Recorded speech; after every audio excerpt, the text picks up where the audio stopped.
The stagecoach lurched violently as it hit another deep rut, throwing Clara Whitmore hard against the worn leather seat. She clutched her carpet bag tight, feeling the weight of her teaching certificates and the few books she'd carried all the way from New York.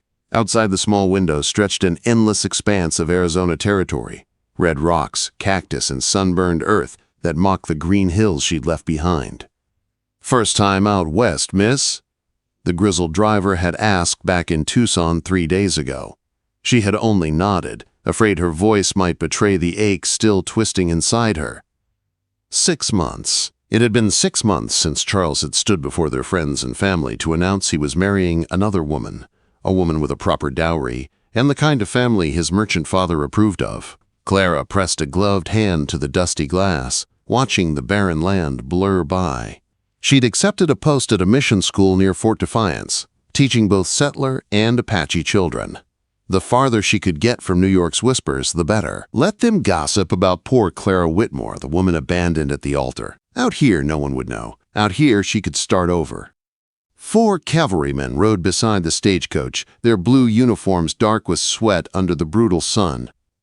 Sergeant McKenna, a weathered Irishman with kind eyes, had promised her they'd reach the fort by nightfall. "These parts are quiet, Miss Whitmore. Nothing to worry about." But as the sun dipped behind the jagged peaks, painting the sky blood orange, Clara noticed the soldiers' unease. They scanned the rocks more often now, rifles ready. The first shot cracked through the air like thunder. Private Morrison pitched from his saddle, dead before he hit the dust. Then chaos exploded. Bullets tore through the air, splintering wood, screaming horses, shouts, everything at once. "Bandits!" Sergeant McKenna roared. "Keep that coach moving!" Clara dropped to the floorboards, covering her head as wood shattered around her. The driver whipped the horses wildly, but a shot rang out and he slumped forward, dead. The reins slipped from his hands. The coach veered off the trail, careening through brush and stone. Clara's world turned upside down. She hit the side hard, her head slamming against the doorframe before everything spun into darkness. When she opened her eyes, the world was silent, except for the faint groaning of a dying horse. The coach lay on its side. Dust swirled. Bodies of the soldiers lay scattered like broken dolls across the desert floor. Sergeant McKenna didn't move. Then came the sound of hooves. 3 riders. Bandits, their faces hidden by scarves, dismounted nearby. Well, one drawled. "What do we have here?" Clara tried to crawl back into the wrecked coach, but her limbs were weak, her head spinning. "Boss, we got the strong box," another man shouted. "We should get gone. The Apache patrol might have heard the shooting." The leader spat tobacco close enough that it hit the hem of Clara's torn dress. "Shame to leave such a pretty thing for the buzzards." "Forget her," the other snapped. "We don't need no trouble." For a moment they argued, but finally the leader cursed and mounted up. "Fine, she'll die on her own." Then they were gone, taking the horses, the payroll, and leaving Clara alone among the dead. She forced herself to her feet. Her vision swam. Blood trickled from a cut on her forehead. Around her lay the wreckage of her old life. Books scattered across the sand, the carpet bag half buried. She gathered what she could with trembling hands. Night was falling fast, and with it came the desert cold. She had heard stories of travelers who died out here, baked by day, frozen by night. She needed shelter, water, anything. Every direction looked the same. Endless wasteland, under a dying sun. She picked one, toward a line of distant hills, and began to walk. By midnight, her boots rubbed her feet raw. She tore strips from her ruined petticoat to wrap the blisters. The moon rose silver over the desert, casting long shadows that seemed alive. Every sound made her heart pound. The hoot of an owl became a bandit returning. The whisper of sand, a rattlesnake. By dawn, Clara could hardly stand. Her tongue felt thick, her lips cracked and bleeding. She stumbled into the shadow of a giant cactus and sank to her knees. The world blurred, colors bleeding into each other. She was going to die here, alone. Then she saw him. At first, she thought it was a mirage, a tall, lean figure moving across the desert haze. But he didn't vanish. He drew closer, stepping from the shimmer of heat into clear view. An Apache warrior. Her heart slammed in her chest. She'd heard the stories, tales whispered by settlers of savage raids, of women taken and tortured. She tried to crawl away, but her body refused to move. The man stopped a few paces away, his dark eyes unreadable. His hair was long, tied back, his chest bare except for a leather vest. A rifle hung easily in his hand, but he made no threatening move. He said something in Apache, then switched to rough English. "White woman, you are far from your people." Clara tried to speak, but managed only a rasp. He crouched beside her, examining her face, her cracked lips, her trembling hands. His fingers brushed her chin. Surprisingly gentle. "The desert is eating you," he said quietly. From his water skin, he poured a few drops onto her lips. The taste was leather and dust, but it was life. She tried to grab the water, but he pulled it back. "Slow," he warned. "Too fast, you die." Bit by bit, he gave her enough to live. When she could finally focus, she studied his face. Strong jaw, high cheekbones, scars tracing stories she couldn't yet know. Later, she would learn his name, Taza Redhawk. "Can you stand?" he asked. She tried, failed. Her knees buckled. Without hesitation, he lifted her easily in his arms. She wanted to protest, to cling to her dignity. But darkness claimed her again. When she woke, she was on horseback, the warrior's arm around her waist, his body solid and warm behind her. They rode through rising heat toward the hills. She leaned against him because she had no strength left not to. Hours passed. The land changed, from desert to pine-shadowed slopes. The air grew cooler. When she awoke again, there were voices, harsh, unfamiliar, Apache words she didn't understand. She realized they were surrounded. Dozens of eyes turned toward her as Taza dismounted, still holding her arm protectively. Angry voices rose around them. An older man gestured sharply. Then an elderly woman stepped forward, tall, commanding, eyes like flint. She circled Clara slowly, then spoke to Taza in a tone that allowed no argument.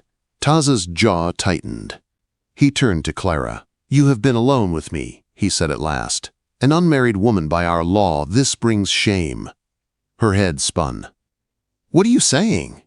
He met her gaze, steady and regretful. "The elder says, I must marry you, or cast you out to die."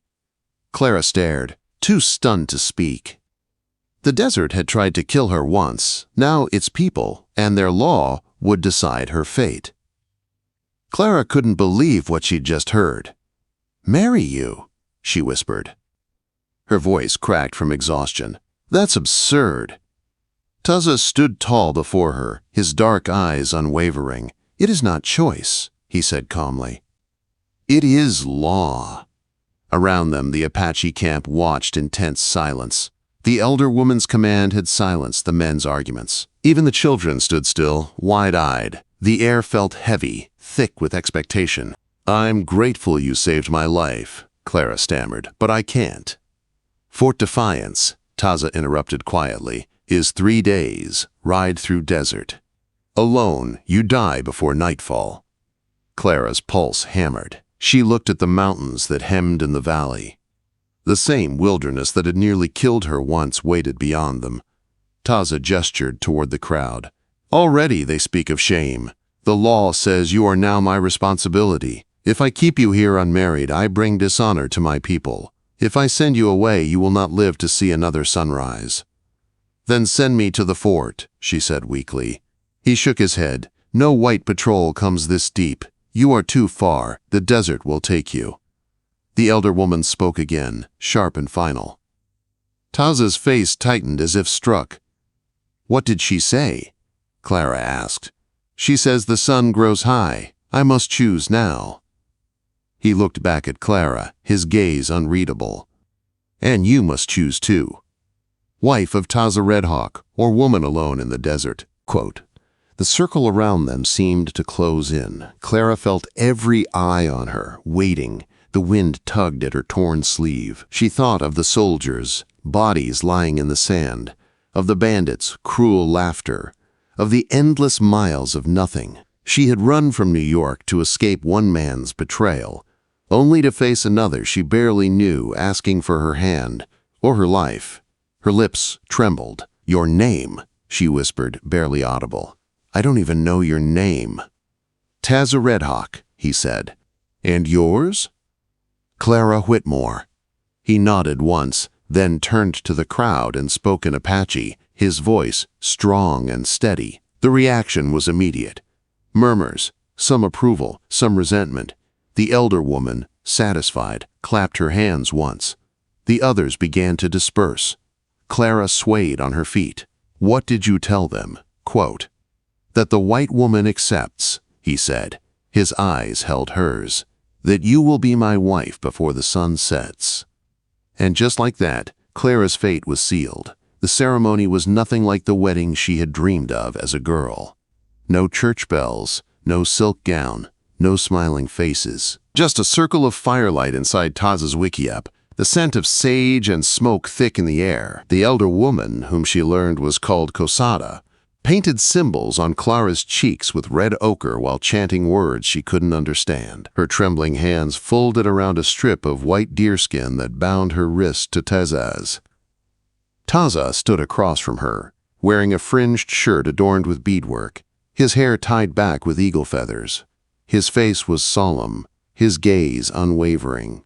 They shared a drink from a clay cup, bitter, burning. The moment Kosada spoke the final words, the binding strip tied them together, man and wife by Apache law. The witnesses filed out quietly, leaving them alone. The silence that followed was suffocating. Clara's heart thudded wildly. Taza moved to the side of the wickiup. "You should rest," he said. "You are still weak." She blinked in disbelief. "Where will you sleep?" "Outside."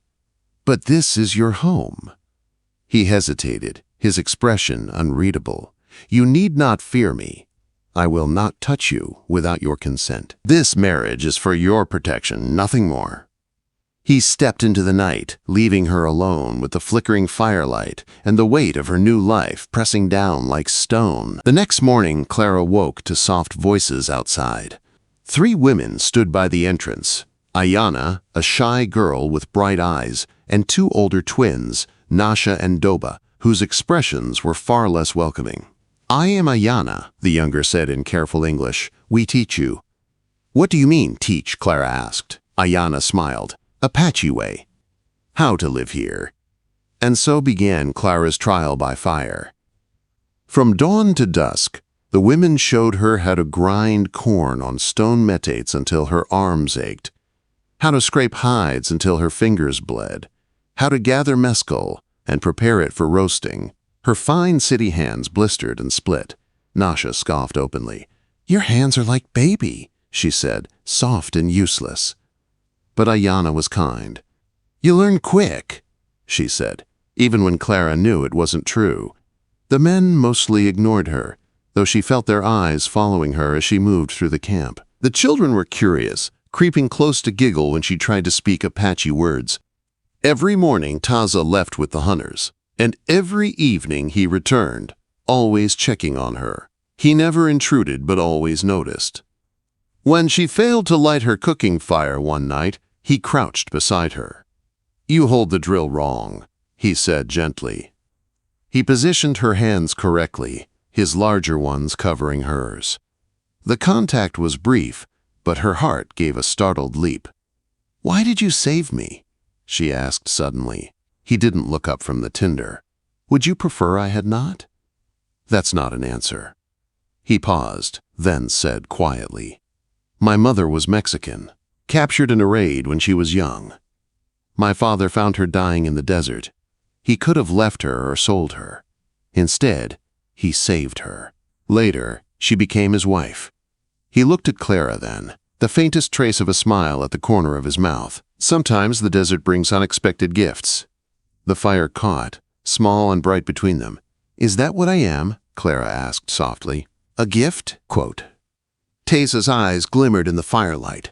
No, he said, a complication, but perhaps not an unwelcome one. That night, thunder rolled across the mountains. Rain lashed the hides of the wickiup, wind shrieking like a living thing. Taza appeared at the doorway, soaked and dripping. The storm is strong, Clara said. I have slept in worse. Don't be foolish, she moved aside. This is your home. He hesitated, then entered, settling at the far end of the small shelter. They lay in silence, listening to the rain. Tell me about your family, Clara said into the darkness. He was quiet for a long time. Dead, all dead. The pain in his voice made her chest tighten. How? 5 winters ago, he said. Soldiers came. We were at peace. My father tried to speak with them. They shot him first. My mother ran for my sister Paloma. She was 7. They shot her too.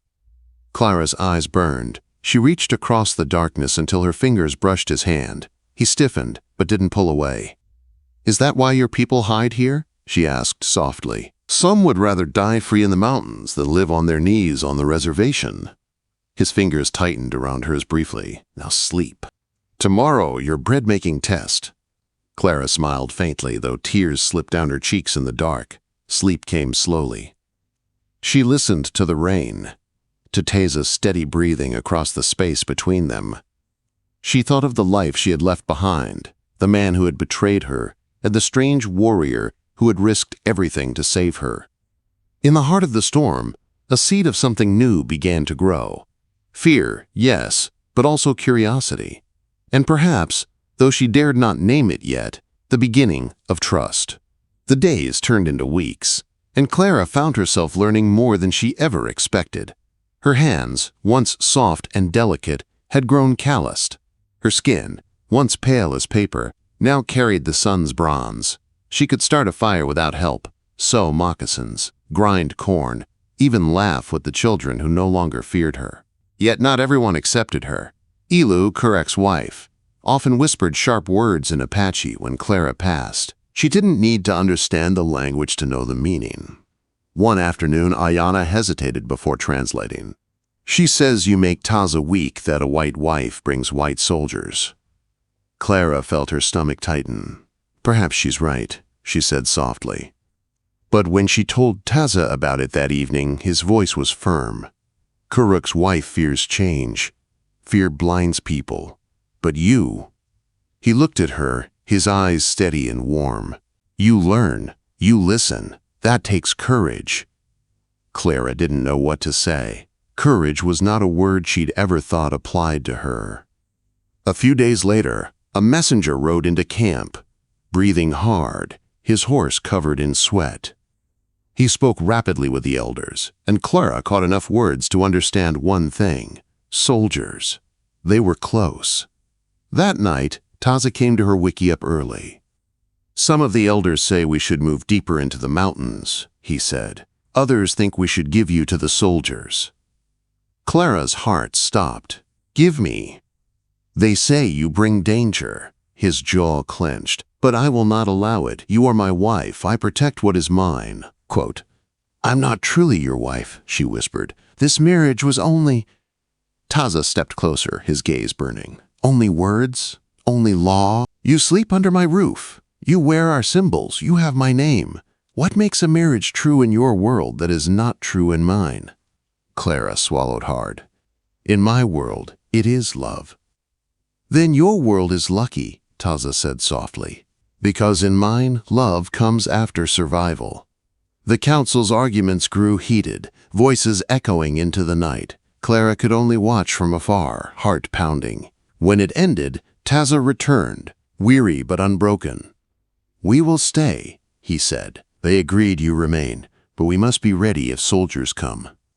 Later, when thunder rolled across the hills again, Taza appeared at the wickiup door. Clara didn't hesitate this time. Come in, she said quietly.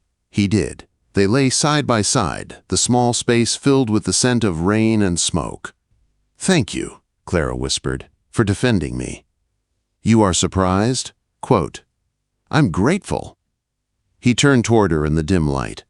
Is that all you wish to be? Grateful? Quote. Clara met his gaze.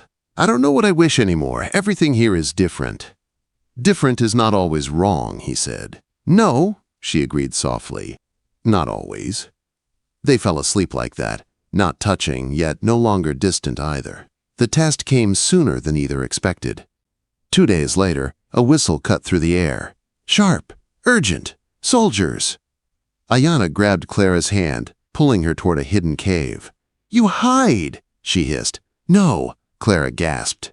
Maybe I can talk to them. But before she could move, she saw the soldiers riding into camp, men in blue coats, rifles ready, and among them a familiar face. Lieutenant Morrison. Mrs. Whitmore, he called. Thank God! Step away from the savages! Clara froze. You're mistaken, she said loudly. I'm not your prisoner. I'm the wife of Taza Redhawk. The soldier stared. Morrison's face hardened. You're confused, ma'am. These heathens have filled your head with nonsense. Sergeant, take her to the wagon. Taza stepped forward. She is my wife, he said clearly. She carries my child. Quote. A ripple of disgust went through the soldiers. Morrison spat. You filthy animal! Arrest him for kidnapping and assault! Everything erupted at once. Soldiers advanced. Apache warriors drew weapons. For one terrible heartbeat, Clara thought she would see another massacre. Then Taza turned to her. If we fight, all die. You, our child, gone. Before she could answer, rough hands grabbed her. No! She screamed. Taza! He shouted something to his people, his eyes never leaving hers as they dragged him down. His voice carried over the chaos. Be strong, Clara! Be strong! The days that followed were a blur of confinement and cruelty. Clara was taken to Fort Defiance, locked in a room, and called delusional by doctors who insisted she'd been brainwashed. When she demanded to see Taza, they sedated her. She learned from a sympathetic young soldier, Private Williams, that Taza would be tried for kidnapping a white woman, a crime punishable by hanging. Desperation burned through her. When a lawyer named Josiah Fletcher arrived, she begged him to help. He agreed, though he warned her, the court won't easily believe a woman could love an Apache. At the trial, Clara stood before a packed courtroom of townsfolk eager for blood. Taza, shackled but unbroken, met her eyes. When the colonel called her Miss Whitmore, Clara lifted her chin. My name, she said firmly, is Clara Redhawk. Gasps filled the room. She told them everything. The bandits, the rescue, the marriage by Apache law, the life she'd built. When the prosecutor sneered that she'd been brainwashed, she met his gaze with steel. Taza Redhawk has shown me more respect and honor than any man of your so-called civilization. The courtroom erupted. Even the judge was silenced. When the verdict came, Taza was spared the noose, but sentenced to confinement on the San Carlos Reservation. Clara was ordered to remain under protective custody. But that night, under the cover of smoke and chaos, Private Williams returned. There's a fire at the stockade, he whispered. Go now! Clara didn't hesitate. She ran barefoot into the night and found Taza waiting by the wall, bloody but free. How? She started.